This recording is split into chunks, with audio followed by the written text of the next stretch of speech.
Hello, hello, hello. It's your boy, me, TEW, back at it again with more Ring of Honor 2017. It's the first episode in March, and before I get into it, because I'm gonna miss it again, top right card. Make sure you check that out. It's the playlist. Watch every episode. Give me all the attention time I need. Check the description. There's a Twitch link down there. Make sure you just click the little Twitch link. Click the little follow button. Trust me, it makes my life easier. Whenever I do stream, it's a shit show, come and watch. But anyways, I think it's time to move straight in. We'll move on. In a pre-show about that terrible wrestling noise and crowd heat, Matt Riddle to be a dominant DJ in 119. Basically, I've turned Matt Riddle heel, and now he's being managed by Scarlett Bordeaux. Two things. That's it, we move on. Cody Rhodes defeats Kevin Davis, and he's one of the Kevin Davis is one of the youth academy, one of the academy graduates that I just kind of signed. I'm gonna move into a child company that I've recently made called I think it's called Forefront Wrestling or something. But I'm gonna move into that. As with all the other youth academy graduates that we have, and any wrestlers we're not really using. We move Made in the East in their debut, defeat the Rebellion, because I don't think the Rebellion even have a single win yet. Ace Austin tapped out Kenny K, basically. We move.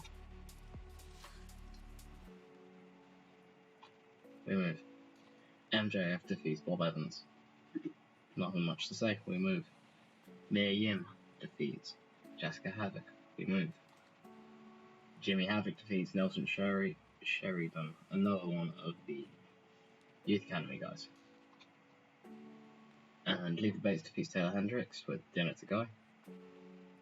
And Kushida defeats Danny Guida, which is another one of the guys. He got 7.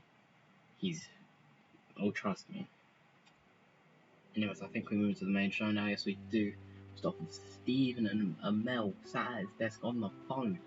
Seems to be engrossed in the score until he sees the camera walking. I know it's short notice, but I'll have to get back to you, Joey. I'm sorry for my rudeness there.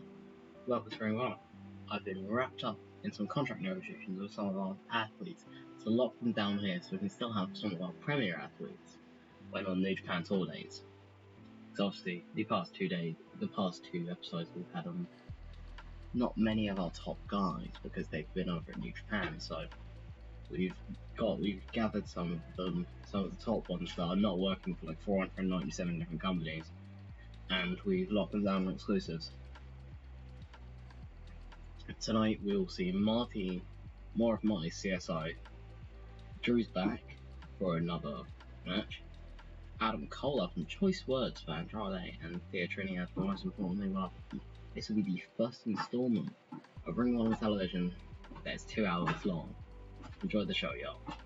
Basically, Ring of Honor wrestling is now 2 hours long. I can't say much else. It's 2 hours long now. How dear is it? Oh, fucking hell.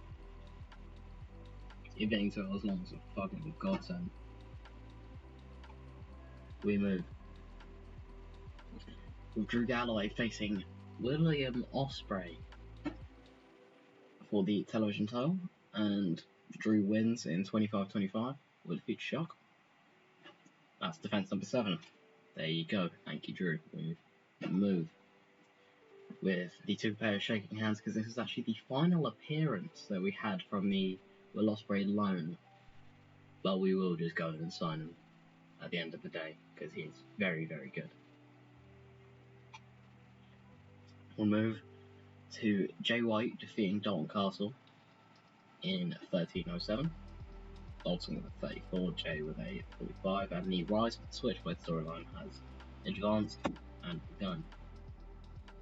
Jay White is one of the guys that we locked down on exclusive. He was only working for New Japan, so we did have to settle some other things with New Japan. They're currently going to probably prepare to declare war on Ring of Honor.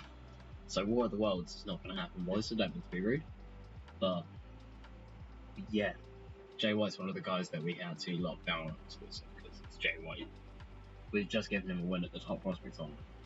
He's got to run with this now. Jay White, after his win in that match against Castle, he grabs the mic and begins to speak, but not for long.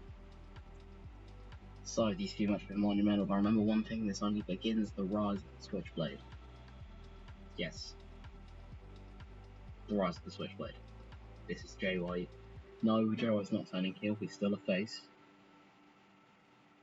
But the Switchblade gimmick is just gonna be, he's just ruthless. He's gonna win. I can't really say much, but there you go. It's Jay White. Move to Mike Scurrill's CSI back at the BSS locker room, where we see that board again a bit more clearly this time. It's a map of the UK, and all the points that we saw last week with all the workers, so we thought no, they were actually just landmarks. Just landmarks in Britain. Landmarks in Britain where high key wrestlers are from. We see check marks throughout all of England, a few circles around Scotland and Wales, and a big question mark across all of Ireland. There are some initials inside of the circles in Wales and Scotland, but as the camera goes to zoom in, we cut back to the ring. So, with the check marks, that means that they're not looking for any English wrestlers. So if any of you thought that we were gonna get like a Zack Sabre Jr. and British Strong Style, nah, he's better as a face anyway. But yeah, 49, he works well. He loves improvising. So there we go. We move to Kota Ibushi as Bobby Fish, and in a losing effort. And in a winning effort, Bobby Fish defeats Kota Ibushi in 15:03 with the running single leg high knee strike. There you go. Go to the 54. Bobby Fish for the 50. World Cup as redrag storyline has automatically advanced. I think the pay-per-view, I originally had Supercard of Honour for next week, next Sunday, but I think we're going to move it to the Sunday after, so I don't think we have enough build for any of our storylines right now. So obviously we have the 2 weeks without any build, so I think I might delay it by a couple of weeks. I might just delay it to the first time I can do it without it being in New Japan though. So we'll see when that is. But we move to the fact that we'll be seeing Kota Ibushi and the Young Bucks take on Bobby Fish, Kyle O'Reilly, and Will Ospreay when we sign him back in a 3-on-3 match at Supercard of Honour. So Kota Ibushi needs to get his revenge. No, Kyle O'Reilly and Bobby Fish want their revenge on Kota Ibushi. And they've both faced with singles action now, and they're 1-1, so why not solo with a big 3-on-3 match at the pay-per-view. We move to Kazuchika Okada defeating Kevin Kiley in a 10:34 with a German suplex. Okada with a 65, Kiley with a 48. Got a very good gimmick. And Kevin's being managed by Cherry Bomb, also known as Ali. And Okada's Omega Part 1 has been advanced. Can you see what we're going to do, lads?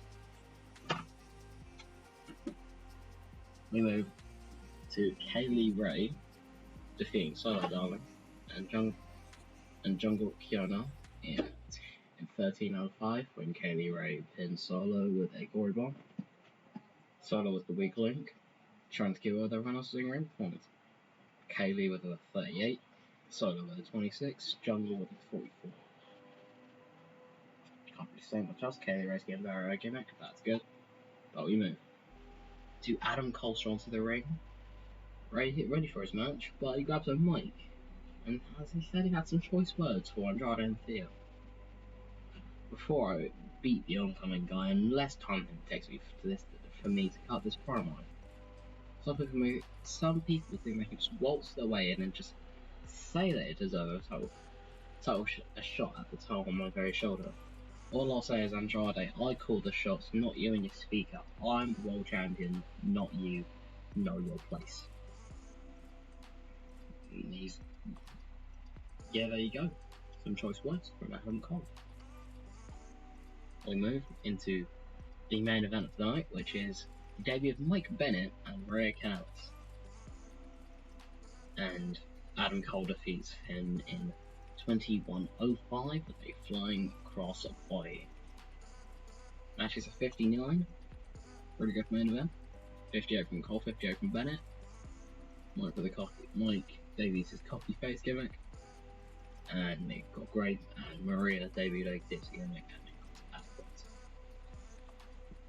And that is the end of the show tonight. And we get a 56. Christopher Bone, all 53 regions. There you go. Overall, pretty solid show.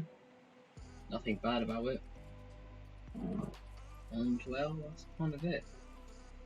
56 is probably one of our best shows ever. And basically, what's found out is that I've recently got some new broadcast deals. That's why we increased my in 53 regions.